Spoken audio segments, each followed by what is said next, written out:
Would you give some examples of how you have gained increased funds for the college and foundation at your institution?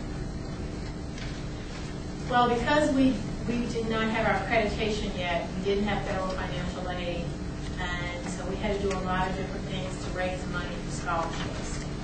Because we were only able to do grants. We had to set aside in our budget $400,000 for grants and aid for students who needed it.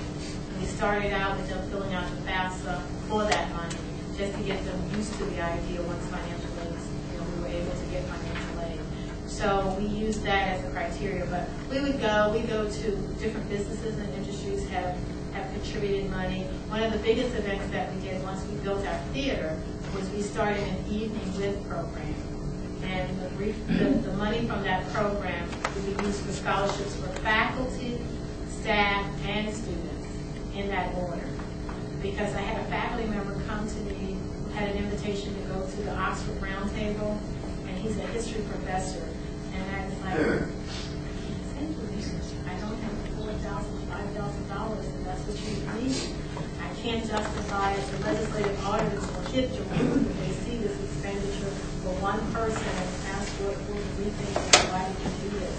So we raised that money in order to use those funds, and so we were able to eventually send him to Oxford for that experience that we benefited from, because he presented to our various groups who had him present a convocation on that experience, and also it connected him to Oxford University from Baton Rouge Community College. And then other faculty got invitations to go, so that's what we raised that money for. And we had Maya Angelou the first year, Bill Cosby the second year, Jay Leno the next. So we had big people coming in and then getting money that way. We also, once we got accreditation, started writing grants. So we have an Upward Bound grant that we have. We have a Title III grant now that's $1.5 million. And we write for our Board of Regents has grant money as well, and we write for grants for that. We have a STEM program, and we just received a $131,000 grant from the Board of Regents. Yesterday I got an email when I was traveling here, so I sent back a note, congratulations to everybody, this is great, wonderful. And then we also work with economic development with the Fast Track program, working with this, bringing new businesses into the state, and we work with them to, and we receive funding for them. We received $500,000 for our startup of our aviation program. We received $300,000 for our entertainment technology program, and that's to train people in non-credit for entertainment technology. So people who are currently in the industry and they need certain certifications. So we have that money that bought all that equipment for us. So now we're offering that service to our workforce development area. So all of those kinds of things are fundraisers. And then I tell people I'm not too proud to beg or ask for money. So and I've done that. We've had money given to us from Dow, ExxonMobil. We've had equipment donated at substantial cost. We could never have done that for our Popular Technology program. So those are some of the things that we do as far as raising money, as well as getting equipment and supplies that we did not have had the funding for. Chancellor is a community leader. What do you know of St. Louis politics and of Jeff City? I don't know. I watched your election results last night on TV because I know that your board is elected. So I was very in tune to that. I tell people that coming from Louisiana, I think where everything is legislatively driven, that is probably one of the tougher places to be. So even though I may not know yours specifically, Louisiana has probably been the best test that anyone probably want to have a career. I'll give you an example. We're so legislatively driven that when I first got there, I wanted to say, why is our application fee, admissions application fee, only $7? And they said, well, we can't make a change in it. And I said, why? And they said, we need 2/3 vote of the legislature. So I said, okay, well, we will stay $7 for perpetuity. And so some of those things, there's even legislation that says, and this is not a paraphrase, the chancellor of an institution of higher learning cannot purchase Christmas cards. So that's in legislation. So there are a number of things that are in legislation that we work with our legislatures quite a bit. We actually had last Thursday, they have not come back into session, but some of the committees have already started. So the House Appropriations Committee met last Thursday, and all of the chancellors from every institution of higher education was to be present to go through that process and to be able to be there to answer any questions that anyone had about our budgets and all of that. So we have been up close and personal with our legislators. The president of the statewide system he goes around and does different luncheons and legislators, and we had one on Monday for the Baton Rouge delegation. So it was an opportunity to tell them what we're doing, how we're doing, how they can help us, and also we know what some of the legislation is that's coming up now.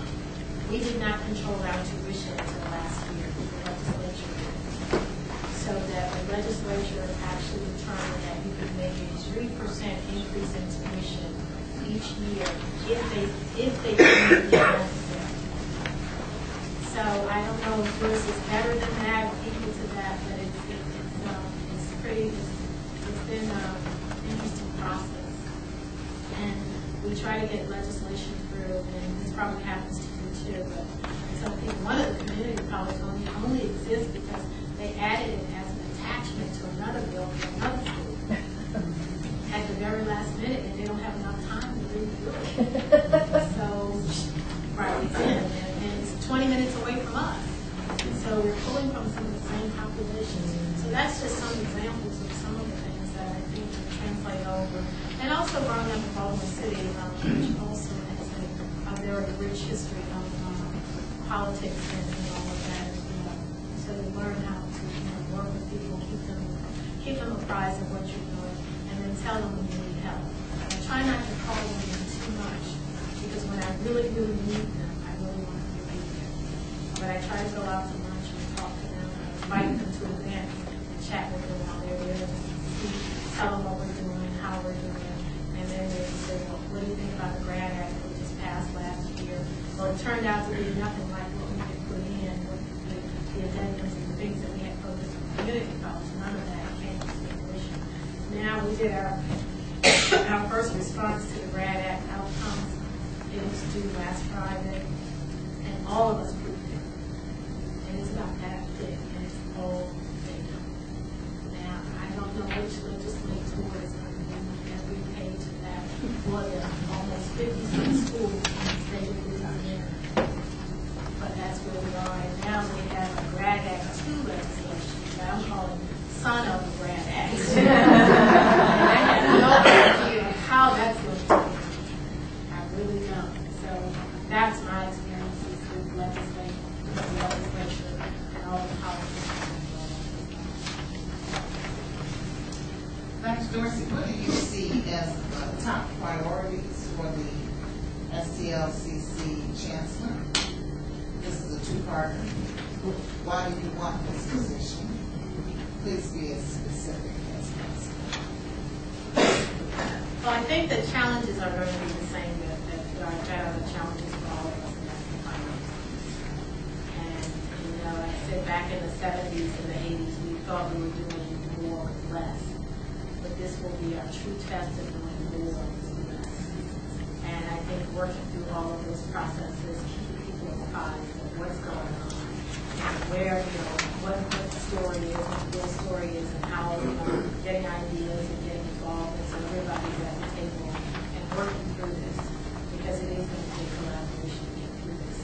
So I think that will be the biggest challenge as far as the finances, trying to keep people employed and still can provide the best instruction we can in our classes and the best support services we can for the students to be successful.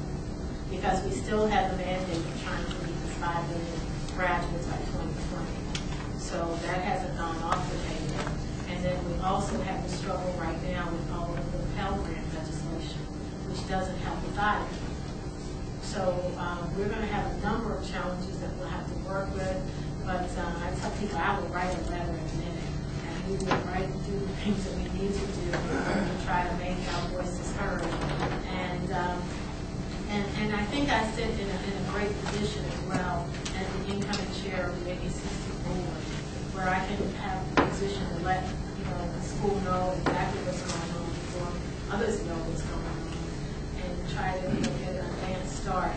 It's just like the Dear Colleague letter that all of the presidents across the nation received on Monday of this week, and I think it's as a result of the alleged accusations at Yale University with the sexual assault, sexual harassment policies, and all of that.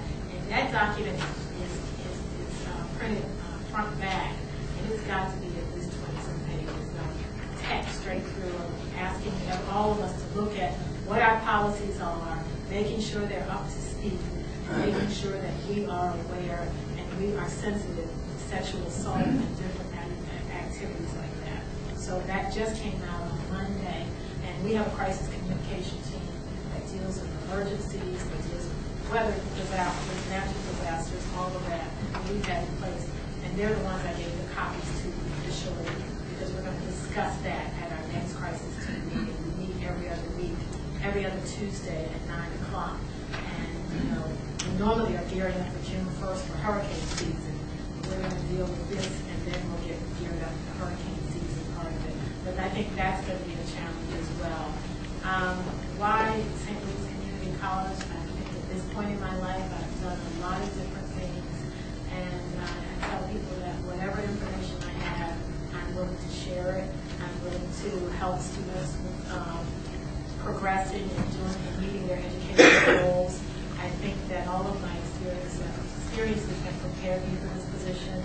I enjoy what I do. I enjoy seeing the successes, and my most favorite part of my job. And I forget about legislators and all of those other folks. I have them out in the audience. They got these smiles. It's graduation. You see all of the people that you come across that said, I don't know why I'm here. I'm not going to be successful. And I speak to each and every one of them as they come across. I say something to them, even if it's just, I love new shoes. Why don't you wear new shoes today? Standing up, their feet are confident. Because they're so intense and they're so nervous. And I want them to enjoy this day, because many of them struggle to get here. Their kids are in the audience, their families are in the audience, and so I tell them to just enjoy it.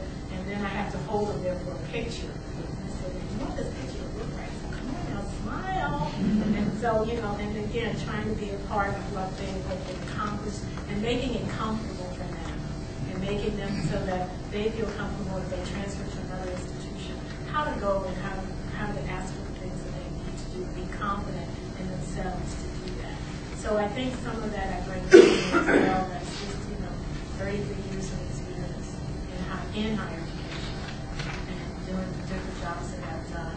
And I don't say no to any job, because I figure that whatever job I do, I can do something from it, and no one can take that knowledge from me, and you can pass it on to others. And I generate a lot of ideas, and some people worry about that. But it's just things that we talk about and try